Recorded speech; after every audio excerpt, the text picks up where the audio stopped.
Childress. That nigga was cold with it. What the fuck, nigga? What? Randolph Childress.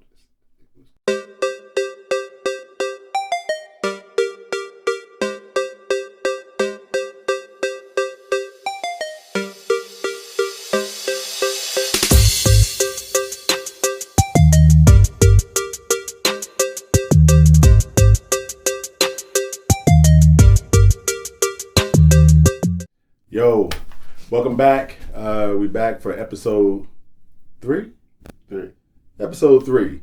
J&J Podcast. I'm your boy. Episode 4.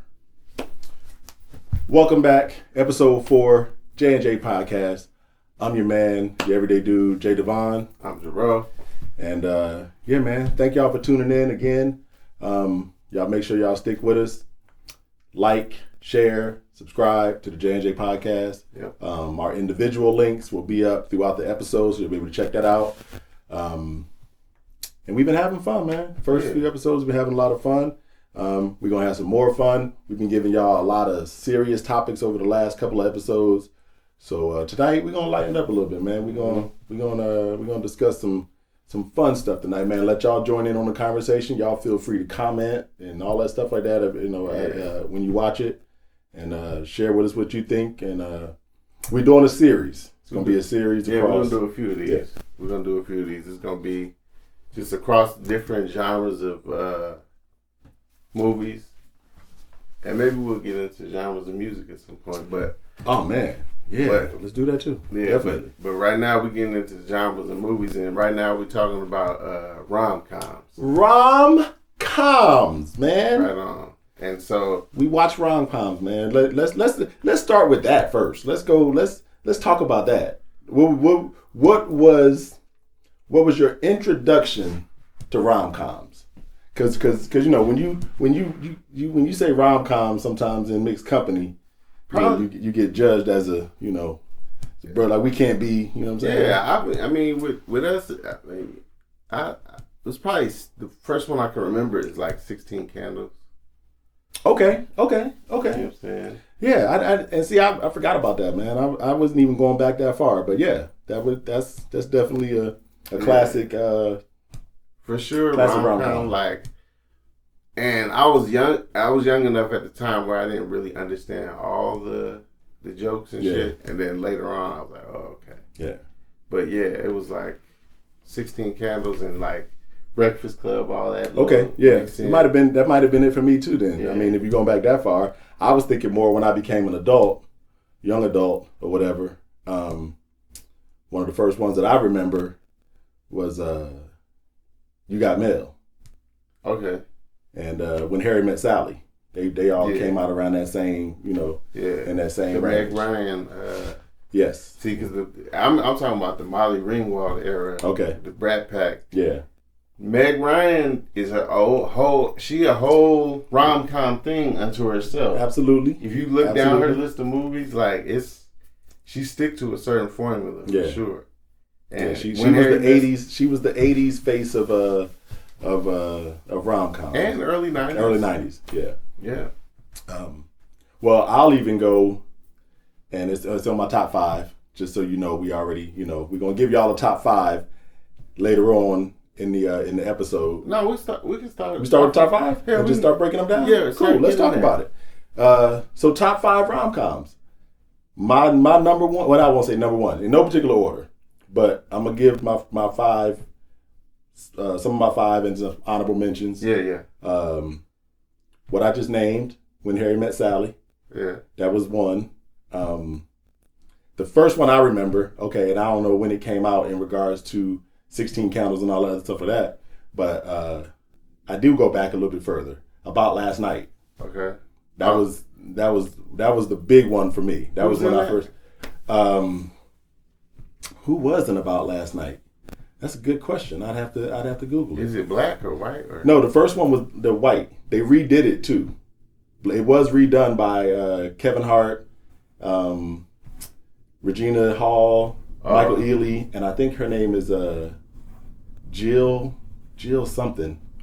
I can't remember her Jill last Scott? name. No, not Jill Scott. Slim sister. Oh, I don't know. It's going. Anyway, I'll Google it later, and we can do it while we on the show, man. Yeah. That's what the show's for, man. To be able to do stuff like Yeah. this. We got an iPad right here. We got all that, man. We gonna do this. I'll go through my top 5 real quick. My top 5 is I'll tell you right now. Rob Lowe and Demi Moore. I Okay. was going to say Rob Lowe. He was in my brain. I didn't see that. And I don't remember. It was 1986. That was the original. Yeah, I didn't see that. And then it got remade in 2014 with Kevin Hart, Regina Hall. I said Joy Bryant. Joy Bryant. Oh, okay. You know Joy Bryant. Yeah. So it was remade with her and with them four as being the main characters and stuff. And Michael Ealy and Joy Bryant played the one night stand that turned into the relationship, like what Rob Lowe and Debbie Moore did in '86, and then Kevin and Regina Hall were like this crazy, sexually charged couple that could never get it right. But you knew they really liked each other. Yeah. But they just used to that all through. They was just that through the whole movie. So when you say your top 5, you talking about the remake or you talking about the original? It was hard for me because the original was good, and then when I saw the remake, I didn't see it right when it came out. I actually just came across the remake maybe 2-3 years ago. Okay. I didn't even know it had gotten remade with these guys. And then when I saw it, I was like, oh, because they actually stuck to the script of they stepped to pretty much the same, storyline as the first one. But they pulled it off pretty good, man. You got to watch that one. Watch the black one, and then if you can, go back and watch the the original with Rob Lowe and Demi Moore. I enjoy Paula Patton in movies. Do you? I do. It was the Idlewild was the first time I really seen her. Okay. And I enjoyed her in that. Yeah. And then after that, it was yeah. I saw her in she was actually pretty good in the movie where she was it called Trafficked? I think it was actually called Trafficked. I don't think I saw she played she basically broke up a ring of people trying to, kidnap girls and stuff, traffic these young women and stuff. I'm trying to think of something else I've seen her in that I like, but I enjoy it. I enjoy Paula Patton. Joy Bryant. Oh, she played another rom-com, and it's actually an honorable mention on my list. Who? Paula Patton played Queen Latifah's sister in Just Right. Okay. Yeah, remember? That's right. That's right. Because her and Common, she wanted to mess with Common. Yeah. And then Common found out that he really liked, Queen Latifah. Which is so funny because it's like I'm here. I'm ready. Here we go. No. It's just funny how they addressed everything without saying it. Yeah. It's like they were saying it's kind of like the same thing they did to Queen Latifah in the Fresh Prince episode. Yep. You can't be seen with a big girl type shit. Yeah. So it was that was the funny part about it. It's so funny because whenever I watch all these movies, man, and again, we here to talk about all this stuff that goes on in these movies. The fantasy love, how you supposed to fall in love and how whatever. Come on, man. Yeah. But even that, man, you can go back to Coming to America, which in essence is a rom-com. Right? Yeah. Can we agree that it's a rom-com? Yeah. It's a rom-com. Romance comedy. Exactly. Eddie Murphy was looking for love, and he found it the way he had to go through the breakup, and then the girl finds out that he's the real prince and all this other, whatever. But remember, the big argument used to be, between Sherry Belafonte and not Sherry Belafonte, Sherry what's her name? It was Belafonte, wasn't it? Who? She looked like she could be Belafonte. You talking about the main chick? The main chick, yeah. Her and what? Who? And then the sister, Patrice, the dark-skinned sister. Oh, yeah. And it was always that thing about, the light-skinned sister. She wasn't, and she's not light-skinned, she's not super light-skinned, but, the dark-skinned sister and then the light-skinned sister, that always gets a play in a lot of movies. That was part of it, but I felt like they wasn't pushing that as hard because Patrice was also young and a totally different type of chick. Yeah. She was loud. But we did. She was extra. I'm talking about us.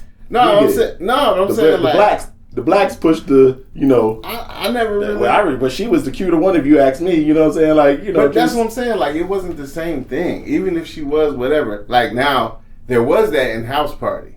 Oh, absolutely. Sheree, with Adrian Joy and Tisha Campbell. Yeah. That got pushed big time in and that one. And of course in Martin, same thing. Yep. But it's the Pam and Gina. Yeah. Which, longevity wise, I mean, never mind. Come on, man. I mean, Pam. Talk about it. I'll just say Pam held up really well. I'll just put it that way. Yeah, she did. She still look good. Yeah. Even on The Neighborhood, you know, she's still everybody. Everything. She stayed. Even in consistent. Survivor's Remorse, she was looking good. That's right. I forgot she was in Survivor's Remorse. I don't know how I could forget it, but yeah. But so back to the rom-com thing. Well, hold on. Let me give my top 5. You said your top 5. That's right. Okay, so my top 5, and pretty much in this order, is like number 5 would be Two Can Play That Game. Morris Chestnut. That was on my list, and then it got bumped. But yes, that was a good one. Number 4 would be Half Plenty. That one was a low budget one. But forgot about Half Plenty. One of my favorites. It forgot was about so Half funny. Plenty. It was so funny, and it was really low budget, and even some of the acting is terrible, but it's so good. Yeah, that would be like a Tubi movie now. You know what I'm saying? Yes. So there's so many, man. It's hard. The Breakup is number 3. Okay. That one, the pettiness between them was hilarious, and I'm gonna throw one at you though. When you get finished your 5 and I finish my 5, I'm gonna throw some at you. And whoever did The Breakup really did their research on how that shit be when you break up with somebody and y'all still living together. The Breakup was what? Wasn't that Vince Vaughn and Jennifer Aniston? Jennifer Aniston, yeah. Yeah, I mean they did their research.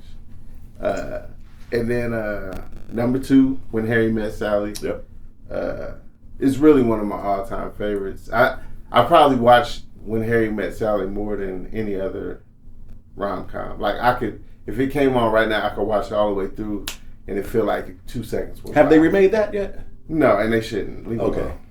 And that's why I was shocked that they remade About Last Night, because I mean I understand you want to sell it to a black audience or whatever, but About Last Night you could watch it. You could watch Rob Lowe and Demi Moore and still feel it. You know what I'm saying? No, that's what I'm saying. Even with Harry Met Sally, like. I don't even consider Billy Crystal a leading man type of dude. Yeah. But it worked. It worked. It was great. The dialogue was great. The meeting over the years, everything. The iconic diner scene where she's moaning with the sun. Oh, yeah. That movie, man, it's you're right. It's Hollywood. Here are our pleas from the J&J podcast. What? Do not fuck with When Harry Met Sally. Yeah, I mean, leave it alone. Leave it alone. It's done. And then my number 1 though is Trippin'. Trippin' is so funny. What is Trippin'? Oh man, it's the dude that was remember Bud from the Cosby Show? Ah, okay, Rudy's friend. I got his face in my he's the lead. And old girl from In the House, pretty ass girl. LL Cool J show, the one that ended up getting on the drugs and stuff like that. Oh, the daughter. Yeah. Real pretty. What was her name? Chick. Yes. God, what was her name? She's the female lead. That movie is so funny, bro. When you can't figure stuff out, man, that's what the goddamn internet is for, man. I can't find that movie anywhere. That movie is so funny. I would buy that movie if it was on any of the platforms that you could buy. Maya Campbell. Yeah, Maya Campbell. Okay. Look up Trippin'. I was gonna say Trippin'. It sounds familiar, but it's so funny. It's the funniest. I wasn't.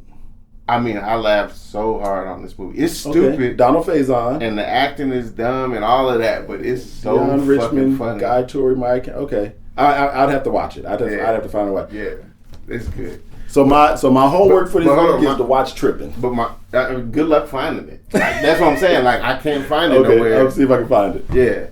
And then my honorable mentions is Forget Paris. That's Billy Crystal. That was good. Meg Ryan again. No, not Meg Ryan. That was Deborah Winger. Yes. And then Hitch. But Hitch is okay. So I've realized some things about Hitch. So here's my list. So look at us. Look at us. This is friends. This is what friends do. Take it easy. So top five. I named a couple, but I'll go from the bottom up. So in no particular order, really. Brown sugar. Uh-huh. That's on the list. That's got to be on the list. I put this on the list. It may not qualify as a rom-com, but it's one of my favorite love stories. So y'all tell me if this qualifies as a rom-com, because it had Gary Shandling in it. The remake had Gary Shandling in it. Love Affair with Warren Beatty and Annette Bening. It's the remake. It was like early 90s or so. Warren Beatty, Gary Shandling. Listen, man, it's a love story. But okay, so it's a remake of an affair. Who's the female lead? The female lead was Annette Bening. Who's that? What's she on? She was Warren Beatty's wife. In real life? In real life. Oh, she's married to Warren Beatty. Okay, so anyway, the storyline is, if you remember do you know the old movie An Affair to Remember? Nah. So there's an old movie called An Affair to Remember. And that was, don't let me hold you, but I want to say, don't get me lying. It might have been a Cary Grant, An Affair to Remember. Yes, Cary Grant and Deborah Kerr. I was right. Okay, yeah. So, the original... Not that I don't watch movies like that, but nah. Well, the original was black and white, again. I'm saying, I know all show tunes, all that movies. So the storyline is, this couple meets on a plane, or these two people meet on a plane. They're both involved with other people, but they meet on this plane, and they realize that in this short time on this plane, they get stranded on the island too. Yeah. The plane, there's like bad weather or whatever. They get stranded. Exactly. So they start bonding through this, whatever. And then they realize they got to go home to these people that they've been in these relationships with for whatever length of time. That they already wasn't happy. Pierce Brosnan played Annette Bening's boyfriend. Okay. And I can't remember who played Warren Beatty's girlfriend. Kate, but don't hold me on that. And the mom was played by Katharine Hepburn. Warren Beatty's mom was Katharine Hepburn, and it was an amazing fucking listen. It was an amazing performance. I had heard about Katharine Hepburn for years prior to seeing this movie. Yeah. Had never seen her act in my life. Never saw a movie with Katharine Hepburn in it. But in Love Affair, she was absolutely amazing. She played his aunt, I think, like his. She was his estranged aunt or whatever. She was living somewhere out in the boondocks, and they went to go see her or whatever. And she dropped all these little gems to Annette Bening and stuff during the time that she was there. Anyway, with her high cheekbones and shit. So they're on this plane. So after all the weather stuff and stuff, they get back on the plane, and then they realize, there might be something here that we might need to explore. Yeah. So they decide that they're going to meet each other on the top of the Empire State Building on New Year's Eve at, when the clock strikes 12. And if one or the other didn't show, then they would know that. Oh, that's like serendipity. Okay, so he gets out of his car, he gets to the building first. Yeah. He goes up, to the top of the building, and he's waiting on her. She gets out of her taxi and gets hit by another car. Yeah. Can't walk, whatever, goes to the hospital, whatever, finds out she's paralyzed, whatever. He realizes she's not going to show up and goes on about his life. Yeah. But it's fucking with him because he done broke up with his girl, the whole nine. She broke up with her, whatever they, Yeah. So he finally tracks her down and finds her, and she's like, she won't move because she can't move, and so she's paralyzed. She's paralyzed. Yes. Oh, damn. So he's walking her. So he's talking to her, and she's trying to she's basically at this point trying not to let him know that that she still feels some kind of way about him because she also doesn't want to, have him be burdened with her being paralyzed. Yeah. So she's sitting there with keeping the same energy, or no. He's like trying to figure out why the fuck didn't you show up? You know what I'm saying? He came in the door. Yeah. He comes in the door on some I was there, but he's also playing her because she doesn't know that he was there. Yeah. So he's like, he didn't show up. He's lying to her, saying I didn't show up, whatever. She's like, well, I did. And he knowing damn well I was there. You weren't there, Yeah. And then he finally starts looking around the house. She's yelling at him to stop looking around the house. And then he finally sees the wheelchair in the room and puts the two and two together, and then they hug and shit. Nigga, I cry every time I see this motherfucking movie, bro. Like, I ain't gonna hold you, nigga. Love Affair makes me cry, but it's funny. But again, you just took it. You just said if you ain't seen it, fuck you. You ain't listen, man. Now, I'm gonna tell you about the movie, man. It's one of my favorite love stories, bro. I love this movie, man. So I'm sorry, I got way off track. That's because Love Affair, Brown Sugar, Love Affair. About Last Night, because we did talk about that already. When Harry Met Sally, we talked about that already. And Sleepless in Seattle, bro. I don't know how you could, I feel you, but Sleepless in Seattle is right there. I just never got into it, but it's that's a whole nother thing. That's the Tom Hanks, Meg Ryan. They got that. They got You Got Mail. Yep. They got, what's the other one? Don't they got another one? Or they probably do. Okay, so then my honorable mentions are one that you named, Hitch. Yeah. Hitch was the first time I watched it, I was like, but the more I watched it, I was like, I fuck with it. You're gonna tell me what's wrong with it later. Hold on, hold your horses. Hold your horses on how problematic it was, because I peeped some of that shit too. Yeah. But last time I seen it, I was like, this is. I got two more that just Deliver Us from Eva. Yeah. And Just Right, which I talked about earlier. Deliver Us from Eva was good. I definitely watched it a bunch of times. Yeah. It's funny because it's one dude in there. He always overacts. He overacting ass nigga. Mel Jackson? I don't know. He the dude, the light skinned dude with the fro. Mel Jackson. Overacted. Already did it. How did we know? How did I know? But it's fine. It's fine. He do his thing. Yes. You know what I'm saying? Whatever. But he be always. Like I even we love you, Mel Jackson, but rein that shit in. Rein it in. I seen him on one thing. I don't remember what it was, but it was like him and another dude picked up a trunk, and he was like, "With the shoulders all extra, like." Come on, bro. I like Mel Jackson because maybe it's the overacting that I just but stop overacting, Mel Jackson. You shoplifted the booty. Like, all right, bro. Exactly. We get it. Exactly. Like, nah, but he still remember in Soul Food. Yeah, because he was the one that Bird had to go to. That Bird had to go to for the money, and he was like, all right, Coca-Cola.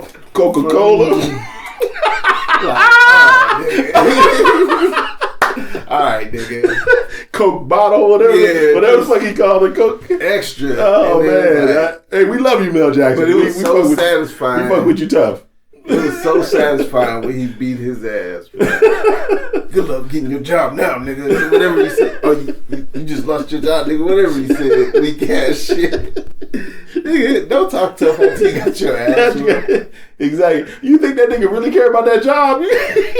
He came here with the express purpose of beating your ass. And mission accomplished, by the way. And he came here to beat Joe ass, sir. He don't give a fuck about that job. Say goodbye to that job, nigga. Okay. No shit. Nigga, like you thought you was still gonna hire him after he whooped your ass. Yes. Now, this is me also saying I'm not gonna be taking the job. You know what I'm saying? Like, it's a package. Yeah. Nigga, come on. He didn't think he was gonna whip your ass and then walk into HR and sign his onboarding papers. Oh no, that was yesterday. It's a new day, brother. Nah, bro. Oh man. Okay, we had way too much fucking fun, bro. Okay, rein this shit in. Rein it in. Here we go. Rein it in. But no, that's my ones, man. That's my list, man. Yeah. So the thing with Hitch, right? All right, here we go. We about to break down Hitch and how toxic it really was. It's like this nigga. He was traumatized. Yeah. You know what I'm saying? It's really a villain origin story if you look at it, right? So for Will? Yeah. Okay. If you look at it, like he's, that part where he's standing in the rain, Cressida, what did I do and all that? Yeah. And dude, you're doing it right now and all that. Like he was heavy on the I love you, but if you don't love me, it's okay. I know you don't love me the way Like, he was heavy with it, where it was like, bro, you pushing up on her way too hard. And she's just like, bro, I'm in college. Like, relax. I get it. Right? Yeah. That's what that whole thing was. And he took that and said, now I'm going to find a way to make these bitches fuck dudes they wouldn't touch with a 10-foot ball. And that's what my bitch was well, okay, all right. And even his advice, he's in his defense, he wasn't really trying to do that. Yes, he was trying to. Was he? Yeah.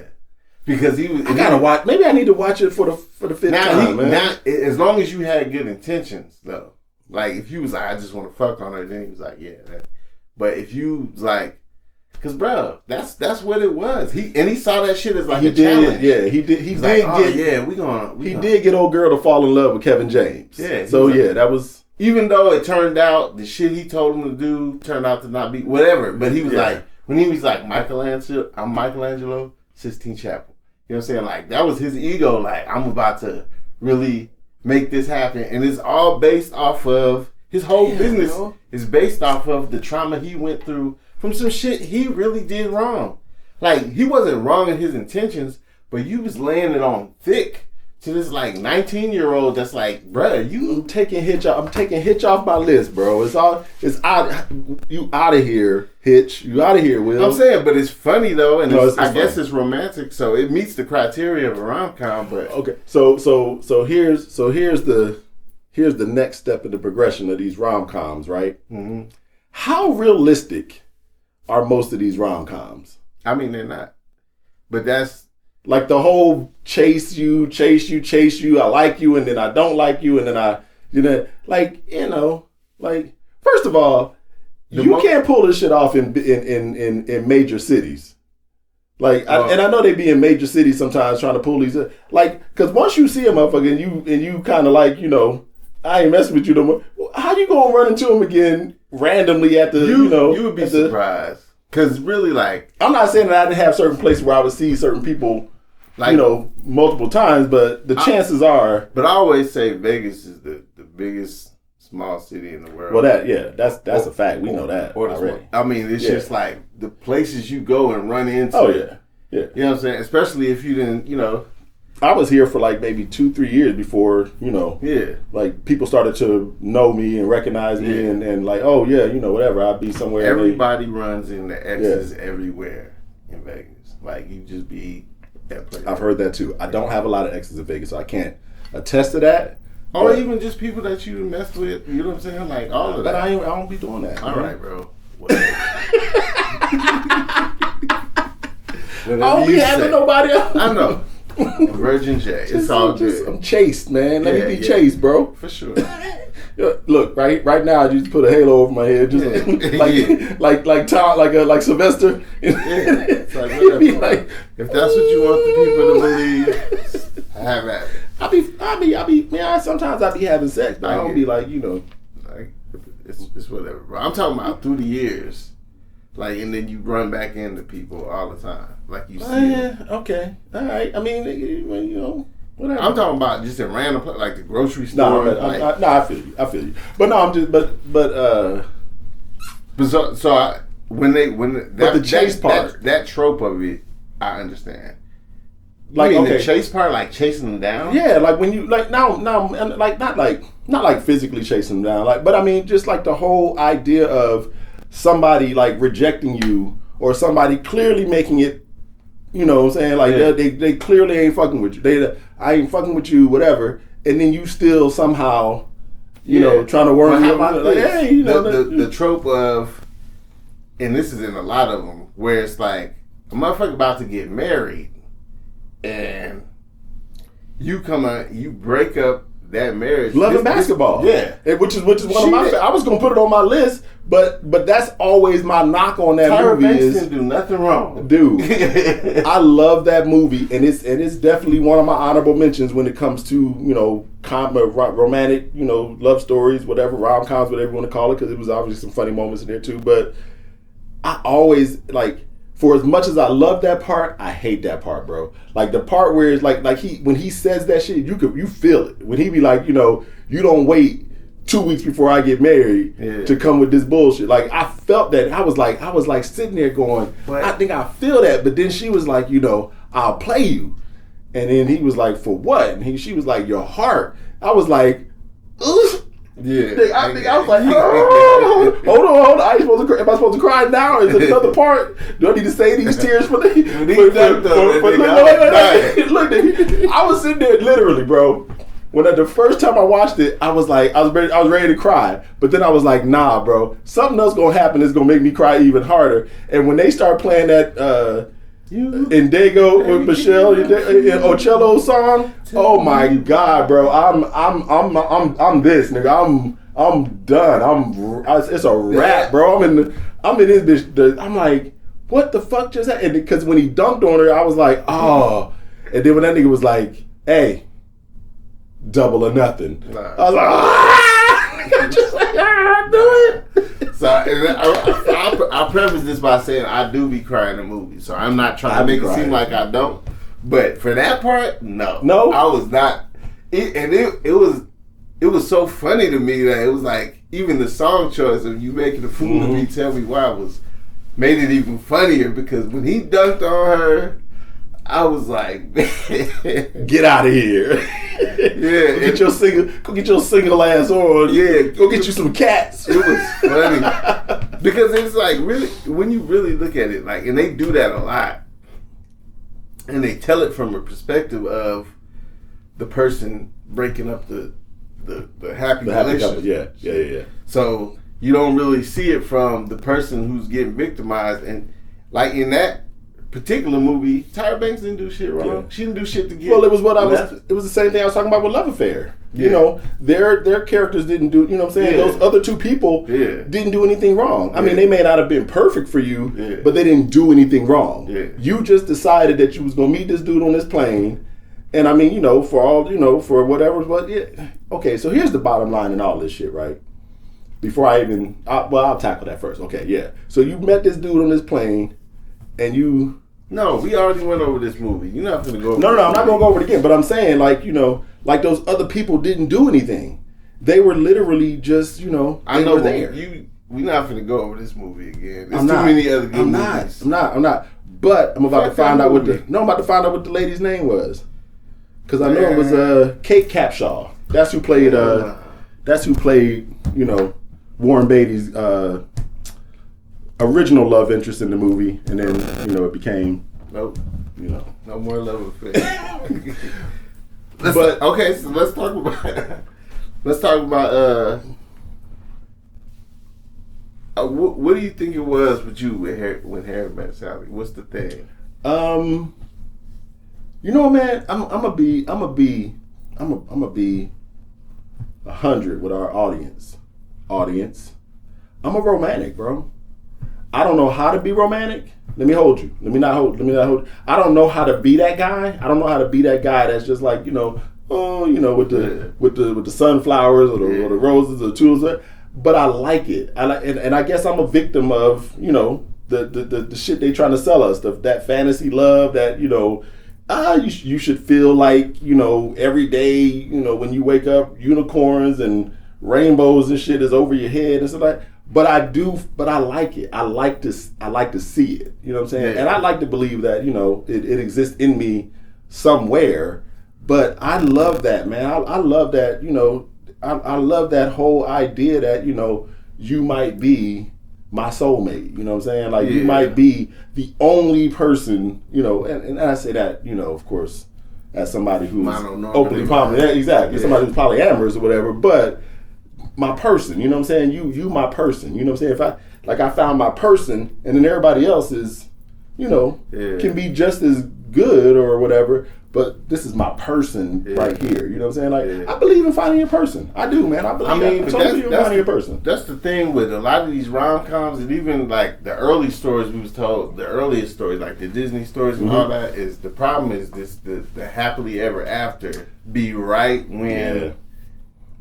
basically at the beginning of the relationship, they show the happily ever after. It's like getting the person is the whole adventure. You go through all this stuff, and there's fights, and there's always, what's the basic formula? Like, they meet, and they don't like each other. They don't like something happens, and then something happens to where they start to like each other, and then once that happens, something else got to happen to fuck that up, and they got to go back. What's your favorite?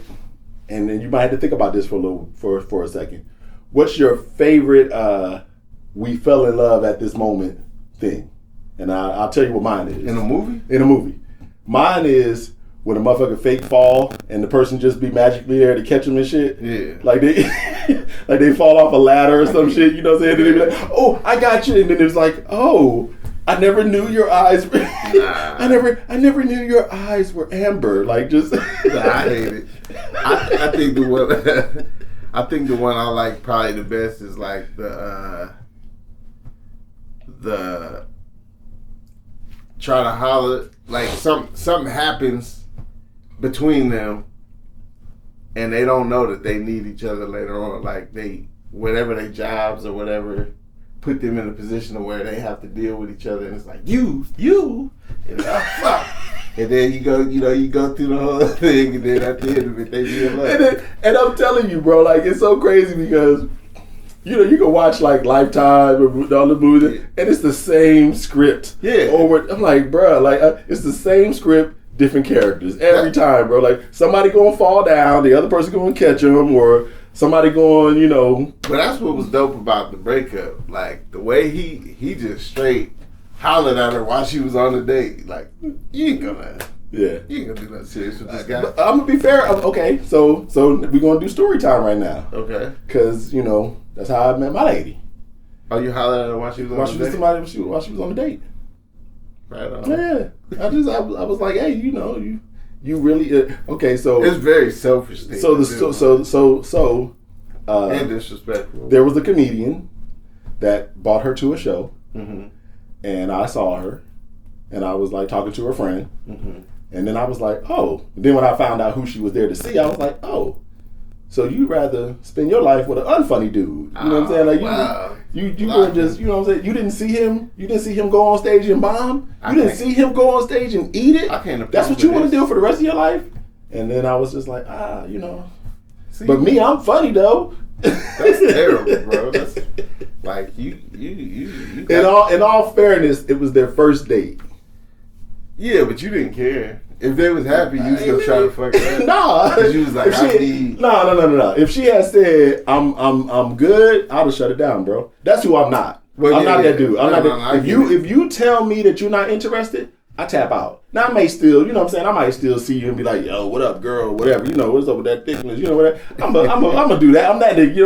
I'm gonna be the. I'm gonna be the dirty. The dirty uncle, or whatever. But trying to like feed them mac and cheese or something like that. Why you bringing up old shit, bro? Why you bringing up old shit? Hey, man.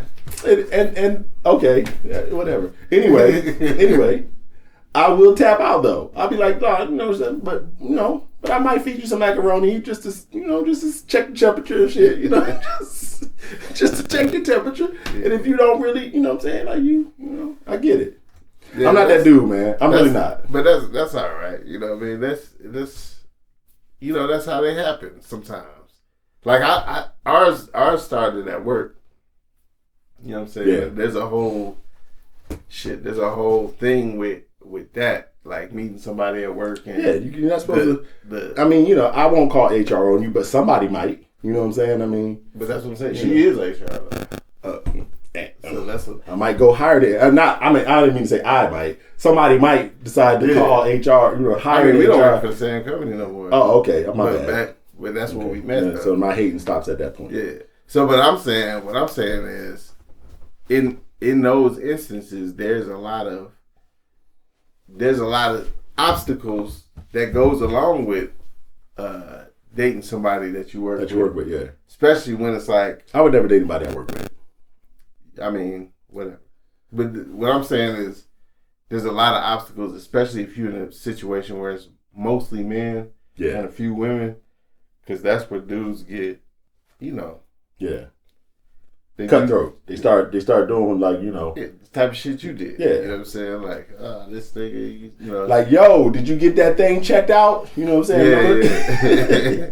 Remember that bump you had that you were telling me about, bro? Did you get that checked out, fam? Bro, every time I see you, you with a new one. Can't keep up with you, bro. You can't keep up with you. Hey, man, look. What's your secret, brother? Stop What's your hating. secret? Niggas need to stop hating, bro. Nah, yeah, it's all of that be going on, but at the same time, it's like, so with these rom-coms, they come up with these different situations.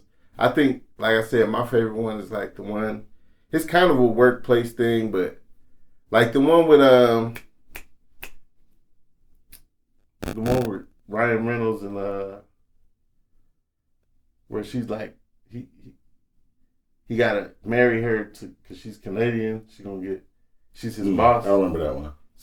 What's her name? I can honestly say that I ain't really been on the rom-com thing, in the last few years or so. Sandra Bullock got a lot of. Sandra Bullock got a lot of rom-com. Love Potion number 9. You remember that? I think that was her first one. You just reminded me, bro. Damn, see, this is why you got to stick around for the whole episode, because you just reminded me when you were talking about Half Plenty. Mm-hmm. There's another one that I remember that I don't know if you remember. I don't know if our followers and listeners and viewers remember. It was a movie called Love and Eating the Bones. Mm-mm. You remember that? Nah. With Hill Harper? Mm-mm. I know Hill Harper's dude that was on Half Plenty, right? Was he in Half Plenty too? Yeah. He might have been. He was hurt. He was in I remember Hill Harper most from Lackawanna Blues. Did you ever see Lackawanna Blues? No. Man, if you ever saw Lackawanna Blues, tap in, let me know. Lackawanna Blues is the same thing. I'm just saying, you want to watch Lackawanna Blues. Terrence Howard, Epatha Merkerson, Hill Harper. It was a great cast. Great cast. Let me see. Love and I think it was Love and Eating the Bones or something like that. No, what was that movie called? Oh, somebody remind me. Somebody in the comments tell me what that movie was called. Wasn't this nigga in it? Damn it. Okay, you know what? Who's it? I'll type in Hill Harper and see what his movies are. Sorry, y'all. We got to do this. We got to figure this out. Hill Harper was in a movie. Yeah, Wikipedia. He's in Half Plenty, bro. Was he in Half Plenty? Yeah, okay. He's her boyfriend. I'm not surprised. Oh, okay. Remember, he's her boyfriend. I remember Half Plenty like that, bro. I didn't really watch Half Plenty like that. Oh, bro, you gotta watch that. That shit is good. I need to go check it out. I will check it out though. It's bad acting and all that, but it's good. Was he the lead? Hell no, he makes like a guest appearance. Interesting. Love, Sex, and Eating the Bones. There you go. My bad. And it was Hill Harper, and yeah. Now that's the funny thing about having. And this chick, it was like a little. She was like kind of African or something. Marlene Affleck. But the funny thing about Half Plenty is like the way he's positioned in that movie. It's like he's the heavy hitter. I was gonna say like he was the star or whatever. Yeah, but Half Plenty. I did see this. Yeah. Okay, I remember seeing this. He makes a just little quick appearance, but he's her dude, and he's trying to get her. Well, he's like her friend. He's the friend, but he's also trying to get with her. I remember this being like a like a BET movie or something like that. I think I watched it on BET or something. Yeah, it probably was. Would you call it Sprung? Sprung, romantic comedy. Yeah, absolutely. Sprung, all of them, bro. I hate it. Woo. We going down the rabbit hole, man. Of I hated Sprung. I didn't really care for Sprung. I just didn't like it. Love Jones, I did like. What was the other one? With Jamie Foxx, Tommy Davidson, I want to say Vivica Fox, and Tamala Jones. Where the nigga wrapped himself up in in booty like call. Classic Booty Call. Yes, that one. I hate it, man. I hated that too. Like, what's her name? the chick that kept on, the chick that Tommy Lee was fucking with. Yeah, Tamala Jones. No. Yeah. Was it Tamala Jones? Yeah. Whatever I couldn't stand her character in that. And then her character was like the same. She got this thing where she plays a prude. Yeah, she does. She always does. Remember on that? Did you ever see that movie Brotherhood or something like that with D.L. Hughley and yes, Morris Chestnut and all them? Yeah, she was D.L. Hughley's wife on there. Yep, and he was about to he was about to that's the one in the towel. That's the one where he was like he put on the Viking helmet and shit. Yeah, they doing the outtakes and shit. Yeah, he just wanted her to do some. He just wanted her to do, I don't even remember freaky stuff. Yeah, but I don't even think it was stuff that was that freaky. Like he wanted like some head or something, or he wanted to hit it from the back. Something crazy that wasn't even asking a lot. Yeah, and she was just like, she always plays that role. Like, nah, man. Yeah, she plays that role a lot. Tuca play that game was good because it was like I dug the petty aspect of it. I remember Tuca play that game, and I do remember how. Yeah, the back and forth between Morris Chestnut and his friends giving bad advice. Yeah. Because that's how people are. They give you that bad advice just so they can sit back and see what happens, and it'd be stuff they would never do themselves. Yeah, that's always my thing in those rom-com, man, is that it's always a friend that's giving you, bad advice. Yeah, I can't. I can't do. Cause I didn't like Booty Call like that, but just for the sheer comedic value of Tommy Davidson and Jamie Foxx in the same movie. Yeah, it was actually funny for that. I mean, for what that was. Like I watched it more than once, and usually that's what I'm saying. I could say if I watch it a bunch of times, then I liked it. You know what I'm saying? I'm not gonna sit here and watch a movie 10 times and talk about I hated it. Yeah, like I watched it. That's crazy. That was 97, bro. Yeah. Yeah, I feel like it's depending on like it just kind of sets people up. Like you find out through dating and all of this, like what type of woman that you're talking to, and a lot of it is based off into these rom-coms and stuff like that. And even the ones that's just like the whole thing is like I have I've been dreaming of exactly the wedding I want since I was a little girl. Shit like that. It's just like well, you got to consider that you said it earlier. Like you were talking about, like even Disney movies. Yeah. Which a lot of those fall under rom-coms. Yeah. You know what I'm saying? Snow White. Yeah. Sleeping Beauty. Pretty much all of them. The Lion King, is a rom-com to a certain extent. It's a coming of age and a rom-com. Yeah. But all these movies are the movies that they showed, us as kids that we were supposed to be patterning.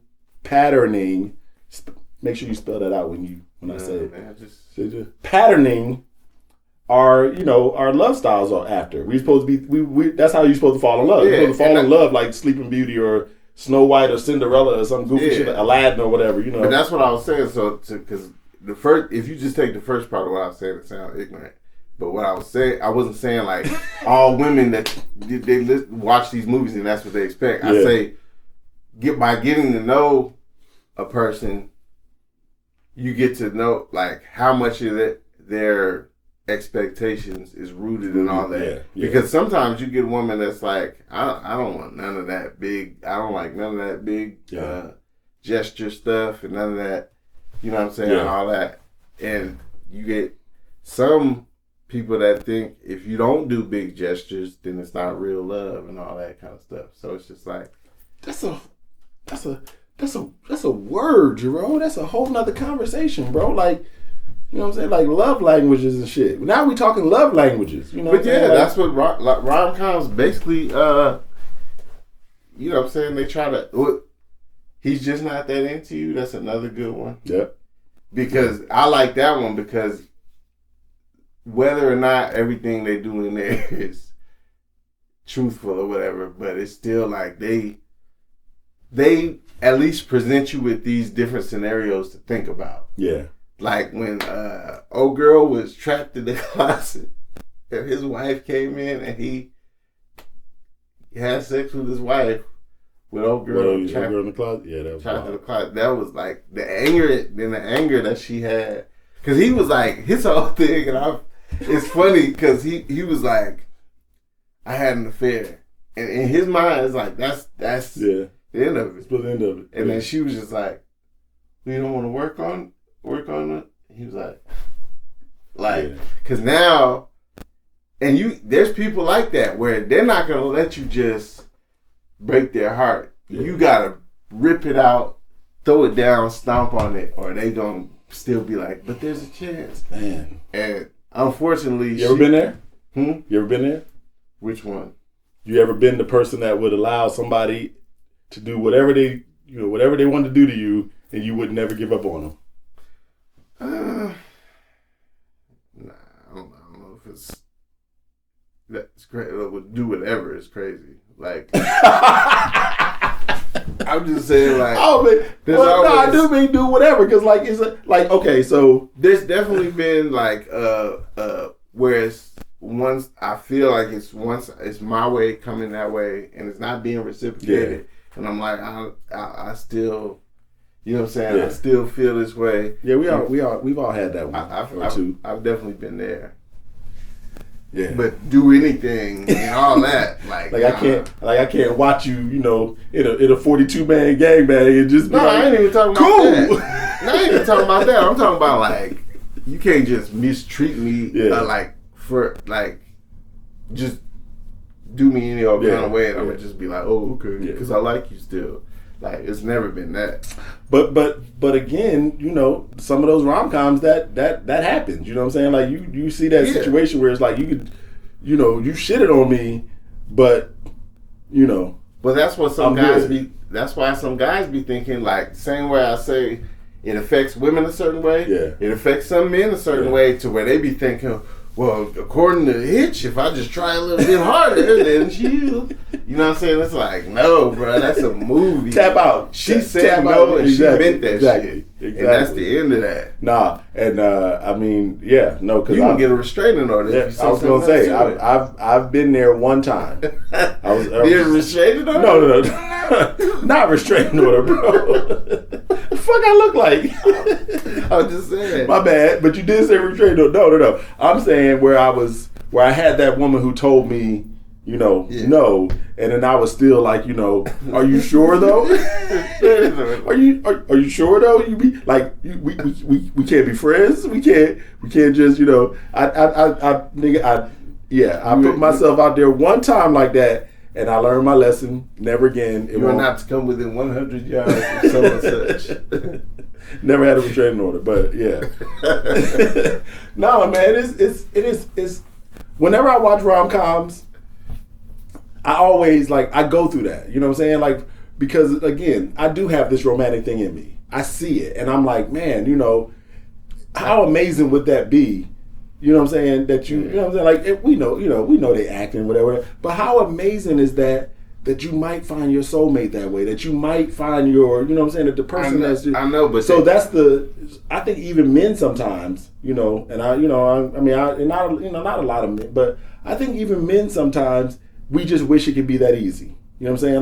Like you said, you said something like 10 minutes ago that I didn't get a chance to jump in on. But what you said was, we see everything up to the happily ever after. Yeah. You know what I'm saying? And in our minds, even as men, we like, oh man, I want that. Yeah. But then you got to realize that once the cameras go off, you know what I'm saying, or once you say I do, you know what I'm saying? Like they don't ever let us see their life, 25 years down the road, 5 years down the road with 3 kids and or 2 kids. Did you ever see whatever. Into the Woods? No. So Into the Woods is like a musical, and it's kind of based on like all those main fairy tales and whatnot. Yeah. And so, Chris Pine plays Prince Charming, mm-hmm. and you know what that is? Chris Pine. I know Chris Pine. Yeah. From Yeah, he played in a lot of Star Trek and all that shit. Okay, Star Trek. Okay, no. Okay, yeah, okay. He's the because in my mind I got Chris Evans in my mind. That's Captain America. No, Chris Pine. Chris Pine. Yes. Okay. So he played Picard on Star Trek. Captain Kirk with what's your name? Captain Kirk. Yeah. With Zoe Saldana. Yeah. Gotcha. So that dude, Chris Pine. He was main Prince Charming dude, and it was like Cinderella and the Big Bad Wolf, all this different stuff, and so they got up to the point of the happily ever after. Yeah. And then they went like probably an hour past that. And after that, he started cheating on her and like all this other stuff went on and she started getting on his nerves. And it was just like, that was kind of wild. Like, I think that was when I first really peeped like, man, that's the first time I seen it pushed past the happily ever after and seen it going bad and stuff. Yeah. But even in relationships, man, when you get to that point, where you be like, man, we went through all this shit, getting to this good place, and we finally in this good place.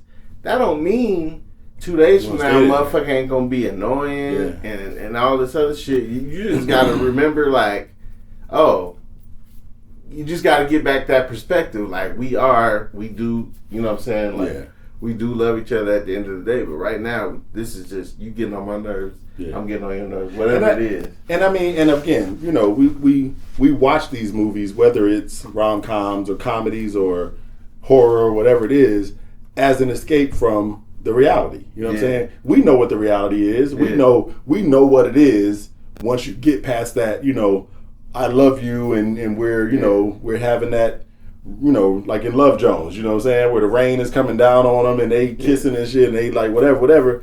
We already know that, you know, 6 months down the road, this shit might not be together. You know what I'm saying? We ain't trying to break y'all up, but we already know the realities of that. But there's something about that moment where that's the story. Love is found, where we stop the story and decide that that's all we want to because we don't want to see when it goes bad. Exactly. Because, like, for instance, like we was talking about Love and Basketball earlier. Like, I was never on board with Omar Epps' character.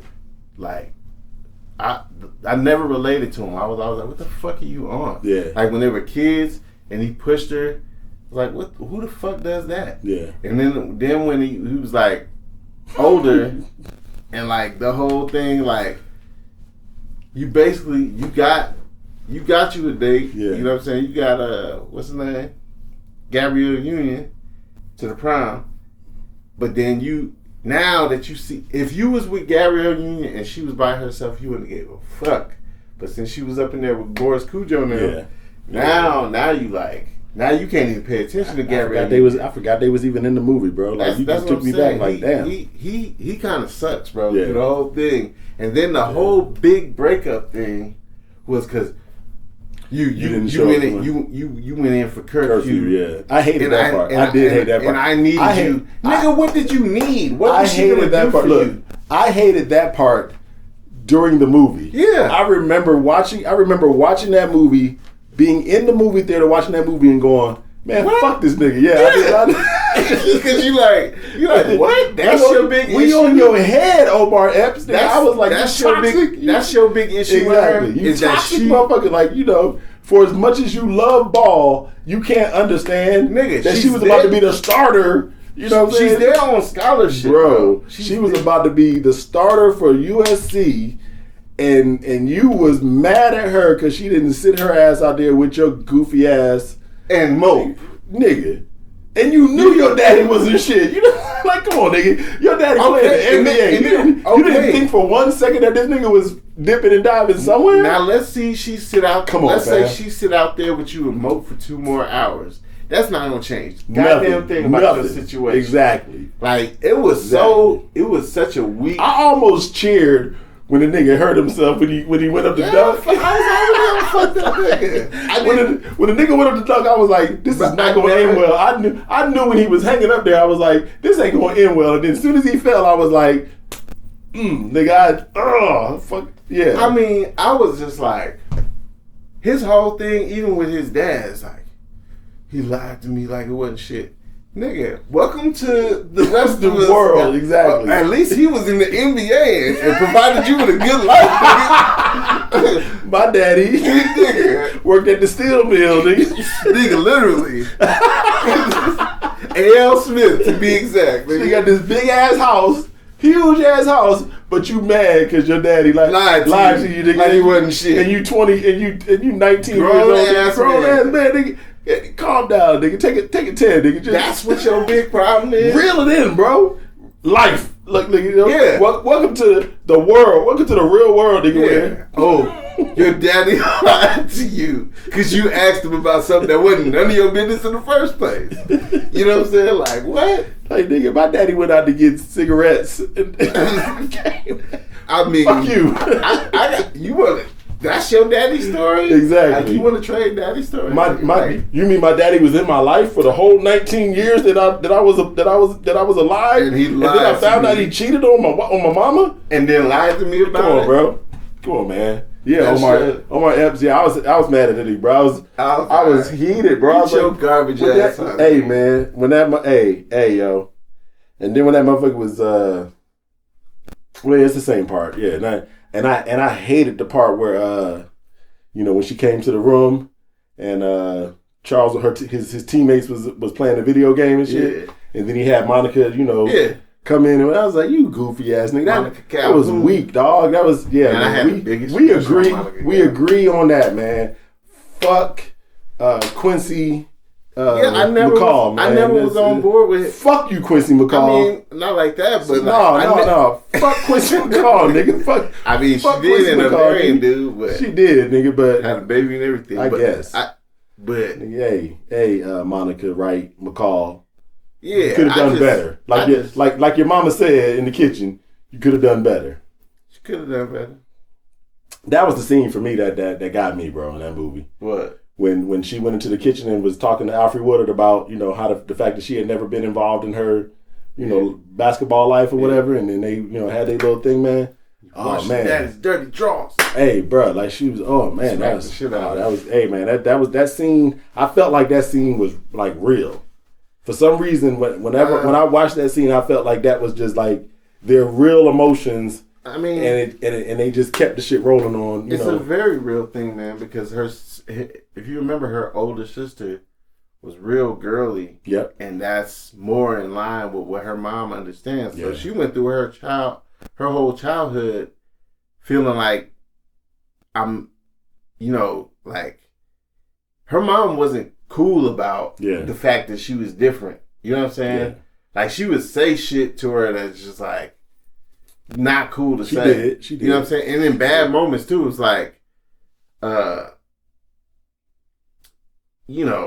like shit like, oh, you lost your temper during your little stupid basketball. Like, don't call it a little stupid basketball game. Like, that's the love. Like, you know what I'm saying? Damn it, bro. Alfred Woodard, you was toxic. No, I'm just saying, like, it was a toxic mama. I'm saying she just was really not taking the whole thing into account. Like, oh, my kids are different. Let me deal with them differently. She just was like, why are you so weird? Why are you different from us? And it's like, damn, how's she supposed to feel after that? It's funny that you mention that because a lot of times when we always peep all that, but that's never what gets, like a lot of times when you watch all these movies like that and you see all these different little, nuances in them and stuff like that, whether it's, Zeke McCall or whether it's, Monica's mom or whatever it is, you know what I'm saying? You see all this stuff going on and then it's like, oh man, you he said that way we make enough to keep your fine ass and Gucci. Yeah, you just realize that all these different little elements that's going on in the movie and like you trying to like make sense of it, like, oh, like that's why, that's why this person does what they do. That's why this person does what they do or whatever, And I just peeped something through you saying that, right? So Quincy was always listening to his mom and dad fight, like out loud, hollering and screaming. Bitch, what the fuck you want me to do? Yeah. Nigga, I want you to stay here and stop being out there fucking around on me. Like all that, right? And then he would get up and go over to sleep in Monica's room, right? Yep. And it was all good. But that he's learning that's what love looks like. Yeah. That's what a relationship looks like. He holds this relationship in higher regard than any other relationship. So the first chance he get to get into an argument with his woman over some bullshit, like you didn't sit out here and mope with me for 2 more hours. That's what he did. Doing off of that. He like, this is what I wonder. See, we be talking about this shit, man. I wonder if Gina Blythewood Prince, what's her name? Gina Prince Blythewood, the one who created the movie or whatever. I wonder if that was her, you know what I'm saying? I wonder if she intentionally created those situations I'm sure there was some of that in there. Did she know that she was creating, Q from that? Yeah. From that? Maybe, probably. Shit.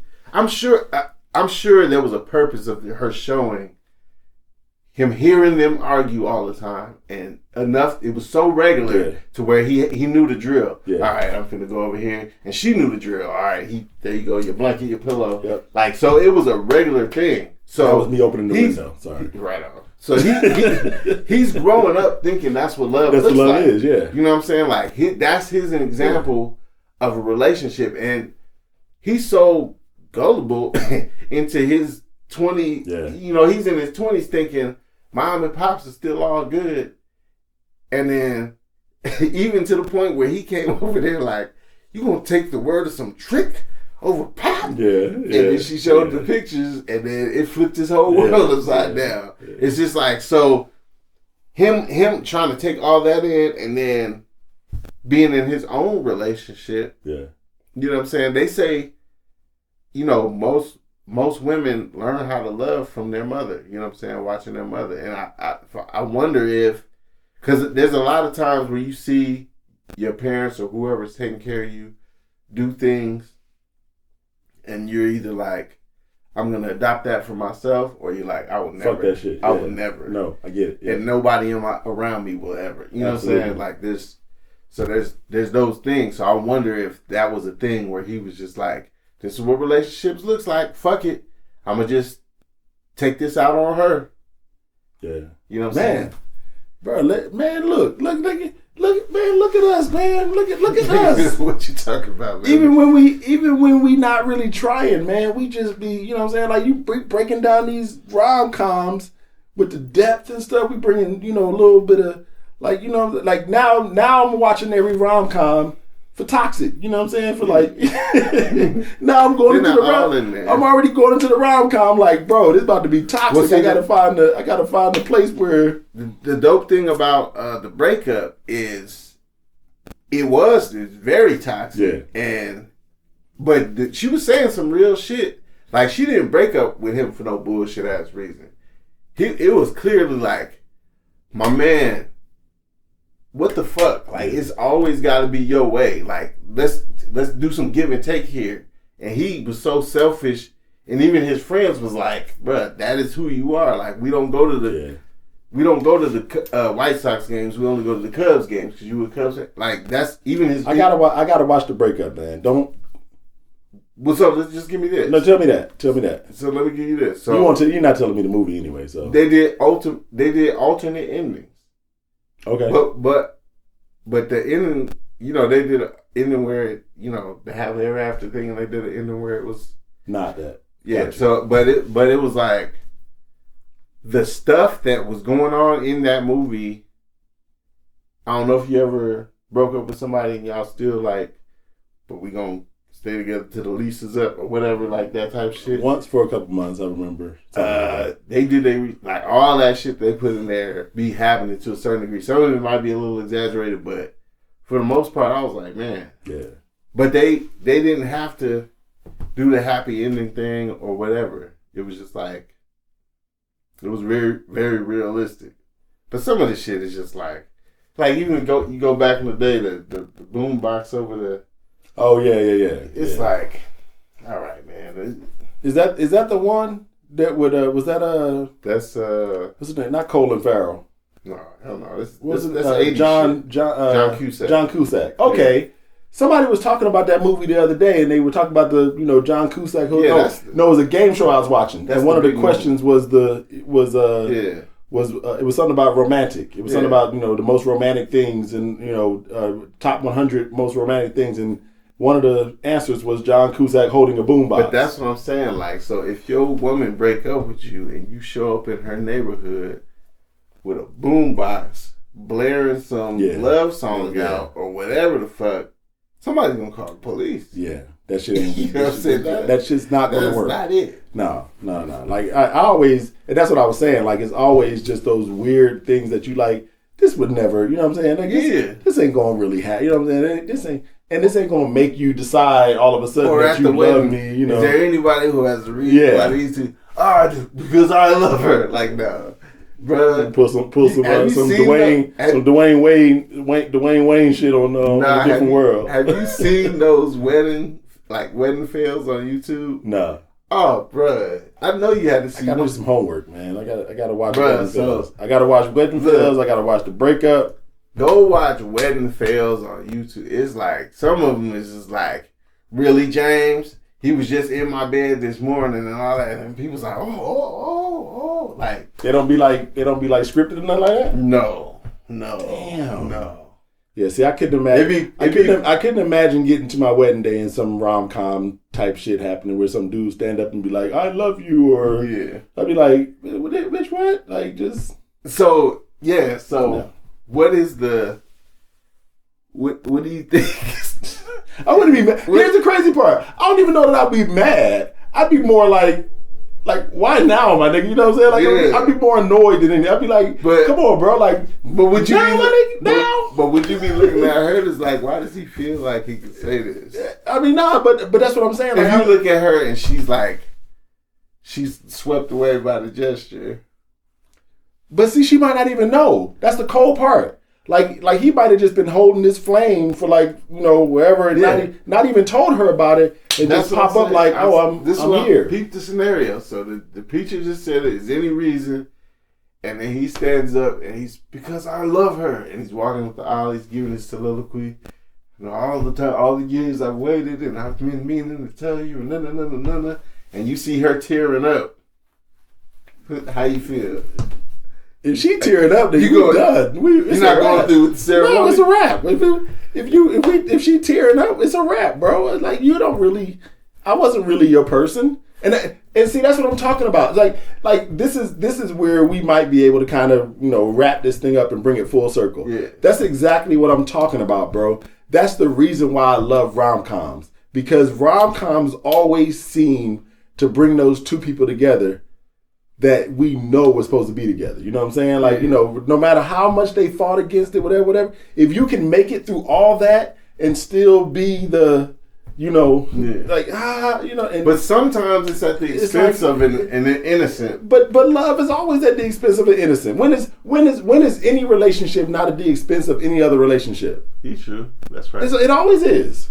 Every relationship you've ever been in has been some faces flash. I'm just saying. Yeah. Almost every relationship we've ever been in, bro, is at the expense of another relationship. Especially once you break up with. And now I'm not saying that you didn't have a reason to break up with whoever you broke up with, but when you go to be with that next person, it's at the expense that you had to leave this other person, even if it's just that you had to get away from them because they was. Toxic. Sometimes it don't be that. Sometimes it be like, you just be like, man, I'm not even into no relationship stuff right now. I'm down for the whatever, but we not doing all that. And then you just meet somebody where you be like, all right, well, I'm actually going to do the relationship thing. And then you have to tell the rest of them like, it's all right. But I think that's what ultimately draws us to the rom-com, is because somewhere out there we feel like there's that person out there for us. Yeah. There's that dream somebody, no matter what your love style is, no matter what you identify as a love style, monogamy, polyamory, whatever. I haven't seen a polyamorous love rom-com. That's what we here for, bro. Listen, we gotta write it. Listen, but that's what keeps us sane, if you will. Where we're in these relationships that, the reality relationships, and we know what goes on, when you're trying to pay bills and you're trying to make a relationship work and make a marriage work and and whatever, and you trying to balance that out around kids and work and this and that. The rom-com is like, it's that place where we would, man, if I could just have that for, you know what I'm saying? If I could just have that for a day with my person, it would make the other, 364 days not so bad. You know what I'm saying? Like, how can I have that every once in a while? Can I get that feeling every once in a while of just, I didn't make a mistake. This is my person. This is my soulmate. This is my whatever. And then we can deal with everything and we can navigate all the other stuff. You know what I'm saying? Yeah. But I just want every once in a while to feel like, like this was supposed to be us. The reality is that that's not life once you get past, like you said. That's why they only show the fucking movie up to the point of, happily ever after, because they know that there's no fucking thing, there's no such thing as happily ever after. Yeah. And I'm not saying happy. I'm not saying happy. Happy exists. I'm saying happily ever after does not fucking exist. It just doesn't. It ain't no, you know what I'm saying, we go and skip off into down the path with, the 7 dwarfs and a bunch of bluebirds and shit, flying around us and rainbows and shit. But I think whatever. that's what I'm saying. Where the problem lies is if somebody takes that and they're like, okay, we've gotten to this place of euphoria. Now there shouldn't be any more arguments. There shouldn't be any more fights. There shouldn't be any more of this and that. And it's like, that's not a real thing. But what happens is when you get to the place, when you do get to that euphoric place, as long as you're not taking that, because the problem is some people take that as a sign. Oh, we're fighting. That's supposed to be We're so something else must be wrong. And it's like, no, there's gonna be disagreements here and there. So it's like, just get through those, and you can stay in that. Yeah, you can still be happy. Yeah, and like happy exists. Happily ever after does not exist, but happy does exist. Happy ever after, or I don't know, just.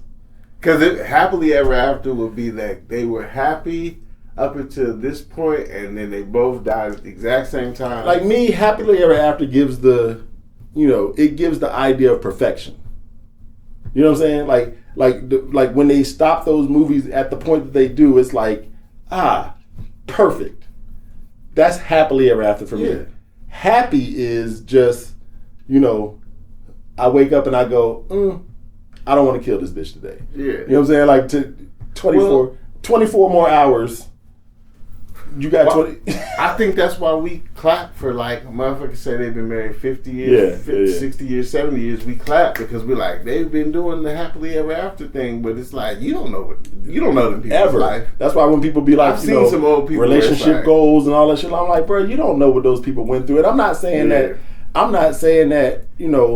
the relationship goal thing is not but you don't know what they went through to get to 50 years. I've seen old people where I was like, that lady is miserable. But she's not going to go anywhere, and this is what it is. Who breaking up after 50 years? If I'm with you for 50 years, I'm not saying it. Just did, but yeah, it happens, but it ain't no. At that point, it's just like, you know what? Eat it, man. If you spend 50 years with this person. Well, I don't believe. I don't wish that anybody. I don't wish unhappiness on anybody by any means. But I don't believe you should spend the rest of your time anywhere because you spent this much time already. No, but the reality is that most of that's the first thing people throw in your face. Oh, after all these years, you go, yes. After all these years, like all these years doesn't mean that the rest of the years got to be. Bro, my neighbor's mom got married at 74. Dang. 74. She just got married like 6 months ago, and I was like, damn, I don't even know if it was 6 months. You know what I'm saying? But again, like if you find it, you know what I'm saying? If you find yours, she might be happily ever after. If you feel like you found your soulmate at 74, happily ever after, like a love, go for it. Yeah, exactly. Hey man, look, you ain't got but what? 15, ever after 17 good summers left. Come on, man. Like, you know what? I was thinking 15, 16 months. Come on, bro. No, man. Like it's come on, man. 50s, 60s, 90s. We'll let them live to the 90s. Maybe. Just But But I mean, insurance company. Why you trying to kill people? No. I was just saying, like, Jerome said 15, 16 months from 74, bro. I don't need to be around me when I turn 74, nigga. I'm obviously joking. She's spry. She's spring chicken still. Oh, that's hilarious, man. Look, man. We've been having a lot of fun, man. We can sit here and talk about this all day, but we also can't sit here and talk about it all day. We gotta let y'all go, man. Again, man, thank y'all for tapping in. We're gonna have a bunch more of these. We got horror movies, we got comedies, we got TV, we got crime dramas, we got TV comedies, we got all kinds of stuff we're gonna throw at y'all, man. And we appreciate y'all. Let us know about some stuff we might have missed in the comments and stuff like Absolutely. that. Make sure y'all get in those comments tough, man. If y'all got a top 5, we want that. Drop your top 5. Exactly. Do all that, man. And again, like, share, subscribe to the J&J podcast, man. We've been having a blast just sitting here talking, man, and got to remember sometimes to look at the camera and engage y'all because y'all here. But I hardly ever look at the camera. But we having a blast, man. I'm loving it, man. I'm loving the conversations, man. Like I said before, we came at y'all real heavy for the first few episodes, so we definitely want to lighten it up, man, and have some fun with y'all, man. So yeah, man, y'all make sure y'all drop y'all top 5 rom-coms, and then in a few weeks we're gonna come at y'all with another episode regarding TV, movies, and you said something else too at the beginning. No, you said top 5 something. You said coming of age. Coming of age, we got that. Top 5 comedy specials. Oh, and then we said music. Music, top 5 music genres. Top 5 comedy specials. Yeah, all that, man. So again, man, thank y'all for tapping in. Our links are going to be put all up through the episode, clips and stuff, whatnot. The J&J podcast is on YouTube. I'm Jay Devon, at Jay Devon. Jerome Comedy, at Jerome Comedy. Yes, sir. Check out, tap in with us. If you're in the city of Las Vegas and you're watching this, we perform all the way, all around the city. We always, on somebody's stage or whatever the case may be, or producing our own thing. Being Better Friends 3. I don't have a date yet, but I will get a date for that. And we will be putting another amazing stand-up comedy show together. We just started talking about it in the group chat, so we still got to put the details on that together. A lot of stuff, man. Yeah. And then y'all make sure that y'all also follow me on my website, jdevon.com. Shameless plug, Amazon Prime special, Dry Bar special. Y'all make sure y'all tap in with that so I can start getting some residuals. And then we got a bunch of stuff, man. We got stuff we're gonna be doing, man. We're gonna be just throwing at y'all. So, but yeah, all that stuff, man. We both gonna be moving and shaking and doing some stuff, man. Writing together. We just talked about that. Some stuff that we were working on before that we're going, reconnect on and start working on that, man. I'm excited. I'm excited for the rest of 2024 and the rest of 2025, man. So, yep. J&J podcast, man. Thank y'all for tapping in, man. Like, share, subscribe. We out of here.